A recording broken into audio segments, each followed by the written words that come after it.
Reputasyon, finale. Pagdating nila sa silid ni Ace, agad siyang humanga sa laki at ganda ng silid nito. Tila buong bahay nila ang lawak noon. Isama pa na kompleto sa kagamitan ang silid. Alam niyang mayaman talaga ang mga Bienvenida. "Welcome to my room, babe." Turing nito at niyakap siya mula sa likod. Ngumiti siya at hinawakan ang mga kamay nito na nakayakap sa kanya. Naramdaman niya ang init ng hininga ni Ace sa batok. Nakaramdam siya ng kakaibang init.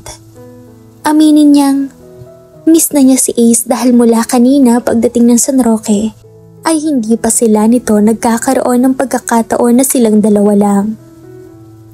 "I love you." Bulong ni Samantha at umikot paharap sa asawa. Oo, asawa na niya si Ace. Mag-asawa na sila nito at muli silang ikakasal. At magiging Mrs. Ace Bienvenida na siya sa ikalawang pagkakataon. "I love you more." He whispered and kissed her passionately. She responded seducing her husband. Of course, dapat lang na may mangyari sa kanila sa loob ng silid ni Ace. Mag-asawa na sila at pwede na nilang gawin ang kahit na ano as long as they didn't harm their baby. At tila ayaw na niyang walang mangyari sa kanila ni Ace sa loob ng isang araw. Tila ninanais nitong lagi silang magkasama ni Ace sa pribadong silid at gawin ang mga bagay na ginagawa lang ng mag-asawa. Alam niyang pareho sila ng asawa ng nararamdaman. May matindi silang atraksyong mag-asawa pagdating sa kama. Binuhat siya ni Ace at naglakad palapit sa malaking kama. Napangiti siya at lalong inakit si Ace. Muling naglapat ang kanilang mga labi. Nagsimula na naman silang gawin ang mga bagay na ayaw nilang tigilan gawin. Make love. Mula ngayon, wala na siyang iisipin pa. Malaya na sila ni Ace. Tanggap na siya ng mga magulang ni Ace at alam niyang soon matatanggap din siya ng buong San Roque. At hindi na siya aakusahan ng kung ano-ano, pati ang pamilya niya. Nakakalungkot din isipin na aalis ng San Roque ang mga magulang at kapatid niya. Pero baka yun ang nakakabuti sa kanila. Para matigil at mabura ang anumang pamimintas ng sa pamilya niya sa bayan nila. Nalulungkot din siya kahit papaano na wala ni isa sa pamilya niya ang makaka-attend sa kasal niya. Pero dahil na rin sa sitwasyon, marahil ng ate Lorraine niya at papa ni Ace ay mas okay na din na ganoon na lang ang mangyari para wala na rin anumang ilangan na mangyari. "Are you tired?" Tanong ni Ace after ng make love nila. Nakailang rounds ba sila? Hindi na niya kung nakuhang bilangin sa sobrang excitement niya. Tumango siya at yumakap sa asawa. Sa hubad nitong katawan, pinatong ang ulo sa matipunong dibdib nito, habang ang isang kamay niya ay nakahawak pa din sa dibdib nito. Hinihimas-himas. "Naubos mo energy ko?" Biro niya sa asawa. Tumawa ito. "Akala ko nga hindi ka mauubusan ng energy." Biro ng asawa sa kanya. "Kung pwede nga lang, huwag nang tumigil." Malambing na sagot ni Samantha at hinalikan ito sa dibdib. "Don't do that. Baka hindi ko mapigilan ng sarili ko." Sabi ng asawa sa kanya at napangiti siya at siniksik ang katawan rito. "Nag-enjoy ka ba?" Tilyang tanong ni Samantha. "I love what we did, Samantha. Walang lalaking hindi mag-enjoy sa sex. But you are different, Dave. You are my wife and I love you so much. I didn't just enjoy the sex because what we did is make love." Sagot ni Ace at hinalikan siya sa buhok. Kinilig naman siya sa sinabi ng asawa sa kanya. "Me too. Parang laging bago sa akin ang mga ginagawa natin." Sagot ni Samantha dahil yun naman ang totoo. Kahit paulit-ulit na nilang nagawa ni Ace ang mga bagay na yun sa kama, hindi pa rin siya nagsasawa at lagi siyang excited rito. Tila ba laging bago sa kanya ang ginagawa ng asawa, lalo na't nadadala siya nito sa ibang mundo. Like what I've said, I can't get enough of you, Samantha. Kung pwede nga lang sana na huwag na tayong tumigil. Sagot ni Ace habang nilalaro ang baba nito sa buhok niya. We can do everything. Anytime, Ace. Yeah. Ace, about Rafael. Pag-iiba niya ng usapan. Naalala kasi niya bigla si Rafael. Kaibigan niya si Rafael kahit bago pa lang sila nitong magkakilala. Naisip niya baka pwede itong umattend ng kasal nila. Pero naisip din niya ang mama ni Rafael. What about him? Do you think he knows about your dad and his mom? Tanong niya. I don't know, but dad told me they ended everything. And believe him. Isa pa masaya na lagi si mama. So I guess okay na talaga ang lahat. And about Rafael, much better siguro kung huwag na lang tayong makailam pa. If alam niya o hindi, hayaan na lang natin. Importante ayos na sila mama at papa. Seryosong sabi ni Ace. At lalo pa siyang inilapit nito sa hubad na katawan. Hubad din naman siya kaya ramdam na ramdam niya ang pagkikiskisan ng mga balat nila. At alam niyang katatapos lang niyang angkinin ng asawa ay tila may kakaiba na naman siyang nararamdaman. I see. Tama ka. Maybe hayaan na lang natin si Rafael muna. Yeah. Beside, excited sina mama at papa sa unang apo nila. Sagot ni Ace at napatingin siya. Hinawakan ng tiyan. Malapit na natin siyang makasama, Ace. At mabubuo na tayo. Yeah. Tanging sagot ni Ace. Pinikit niya ang mga mata. Alam niyang makakatulog siya ng mahimbing dahil wala na siyang dapat isipin pa. Mahal siya ni Ace at mahal na mahal niya ito. Soon mabubuo na ang pamilya nila. Marami man silang pinagdaanan na naig pa rin ang pag-ibig sa kanila. Nabura ng pag-ibig ang galit at pot ni Ace sa kanya at nagpapasalamat siyang minahal siya ni Ace. Dahil rito nagbago ang buhay niya. Alam niyang hindi siya kailanman pababayaan ni Ace. Hindi nito pababayaan ang pamilyang bubuuhin nila. Wow! Sabi ni Samantha nang makita kung gaano kaganda ang ayos ng Bienvenida Resort para sa kasal nila ni Ace.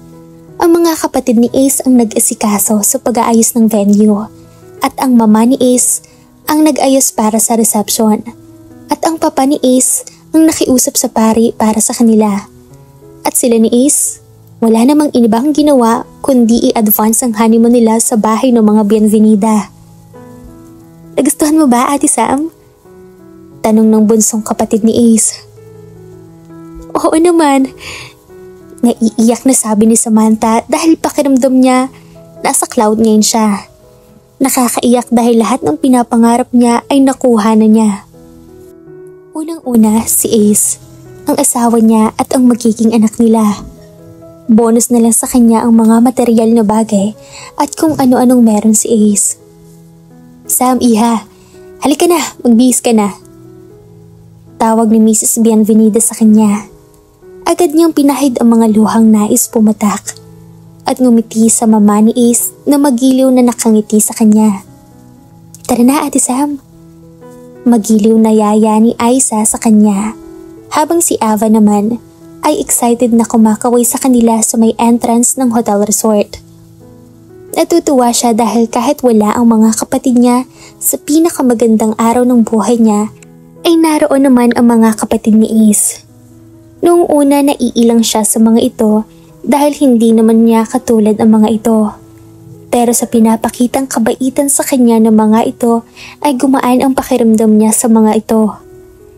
At nakapagpalagayan na niya ng loob ang mga ito. Masaya siya sa bagong yugto ng buhay niya.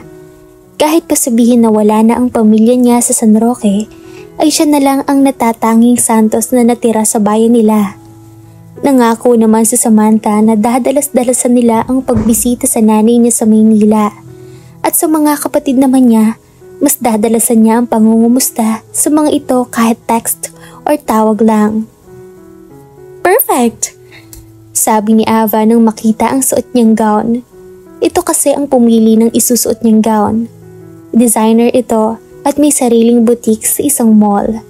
Kaya naman tiwala sila ni Is nang magpresentang ito na siya na ang bahala sa gown niya. Salamat. Medyo nahihiyang sabi ni Samantha. Alam niyang sobrang ganda ng gown na suot-suot niya ngayon. Tube wedding gown siya na talaga namang ang haba sa likod. At kailangan pa niya ng tulong sa kanya sa paglalakad niya sa altar. Ang galing mo talaga pumili, Ava. Sambit ni Mrs. Bienvenida. Oo nga ate, sa wedding ko, ikaw din ang mag-design ng gown ko. Sabat ni Aiza. Mauna muna ako sa iyong ikakasal ha. Mabilis na sagot ni Ava. Habang inaayos ang gown niya sa likod, napangiti siya sa kulitan ng mga ito. Tama na yan, ang ate Sam niyo muna ang asikasuhin niyo. Saway ni Mrs. Bienvenida. Paglabas niya ng hotel, nakita niya ang kanyang nanay sa may harapan kausap si Is. Nay! Anas niya at naluluha siya. Alam niyang ayaw pumunta ng nanay niya sa kasal dahil nahihiya ito sa mga magulang ni Is. Pero ito at nakarating ito sa pinakamagandang araw ng buhay niya. Is called her. Bulong ni Mrs. Bienvenida at sinulyapan niya ito at ngumiti. Salamat po. It's okay, huwag kang iiyak. It will ruin your makeup. Paalala nito. Tumango siya at muling sinulyapan ng ina. Nakaayos ito at nakasuot ng maganda. Napansin siya ni Ace na nakatingin sa mga ito. Kumaway ito sa kanya at binulungan ang nanay niya. Liningon siya ng ina. Ngumiti ang nanay niya kahit may kalayuan ito. Pansin niyang tulad niya, naiiyak ang ina. Thank you, she mouthed at Ace. Tumango ito sa kanya. Ang nanay niya ang kasama niyang naglakad papunta sa altar kung saan naghihintay sa kanya si Ace. Habang kinakanta ang favorite song nito. Halos lahat ng bisita nakatingin sa kanila. Nakangiti ang mga ito at wala siyang nakikitang panghuhusga sa mga mata ng mga ito. Habang pinapanood silang mag-ina na naglalakad. At sa kauna-unahang pagkakataon, wala si Samantha nakitang nagbubulungan. Sinulyapan niya ang ina na halatang ninenerbiyos. Hinawakan ni Samantha ang kamay nito at nginitian ito. Gumanti ito ng ngiti. Masaya si Samantha at naka-attend ang nanay niya sa kasal niya at nasaksihan nito ang pagpasok niya sa ikalawang yugto ng buhay niya. Kasama si Ace. Wala man ang mga kapatid niya, at least dumating ang nanay niya. Matapos ang seremonya, at sabihin ng pari na sila may basbas na ng Panginoon ay kaagad siyang hinalikan ni Ace sa mga labi. Tila lagi itong sabik sa kanya at tila ba laging unang halik ang pinagsasaluhan nila. I love you, Samantha Bienvenida. Bulong ni Ace sa kanya matapos maghiwalay ang mga labi. I love you too, Ace Bienvenida. Malambing na sagot ni Samantha. Tama na yan! Dinig niyang biro ni Chris de la Vega. Sa ikalawang pagkakataon, si Chris na naman ang best man nila sa kasal at ito ang nagbigay tulay para tanggapin siya ng mga Bienvenida para kay Ace. Kaya naman malaki ang pasasalamat niya kay Chris. Sa reception, panaybati sa kanya ang mga naroong bisita. Si Alma na kaibigan at kaklase niya, naka-attend sa kasal niya. Ito lang ang nag-iisang kaibigan niya, kaya naman pinapunta niya ito. At hindi naman siya nabigo. Ilang beses siyang binulungan ng kaibigan na kung anong gayuma daw ang ginamit niya para makuha ang isang Ace Bienvenida at tanging mukha at puso lang ang tinuturo sa kaibigan. Sa susunod na buwan makakagraduate na siya at pinag-usapan na nila ni Ace na magtatrabaho siya sa Bienvenida Resort habang hindi pa maselan ang pagbubuntis niya. Pumayag naman si Ace dahil makakasama niya ito sa trabaho at mababantayan naman daw siya nito sa pagbubuntis niya. Matapos ang kasal nila, nagpaalam sila ni Ace na sa Tagaytay mag-honeymoon. At nalaman niyang isang bahay at lupa sa subdivision ang niregalo ng mga magulang ni Ace sa kanilang dalawa. Tuwang-tuwa siya at magkakaroon na sila ni Ace ng sariling bahay, kung saan sila bubuo ng pamilya nila. Masaya din ang nanay niya sa mga blessing na natatanggap niya at alam niyang bilang isang ina, wala kang hahangarin sa anak mo, kundi ang mapabuti ito at magkaroon ng maganda at payapang buhay. At lahat ng yun ang nakuha niya ng dahil kay Ace. Dahil sa pagmamahal niya ng tapat kay Ace, mula noon hanggang ngayon. I love you, babe. Bulong ni Ace habang nasa biyahe na sila patungo sa Tagaytay para sa kanilang honeymoon. I love you too, babe. Agad na sagot niya at hinawakan sa hita ang asawa. Whoa. I'm driving. Hiyaw ni Ace. I want to try here.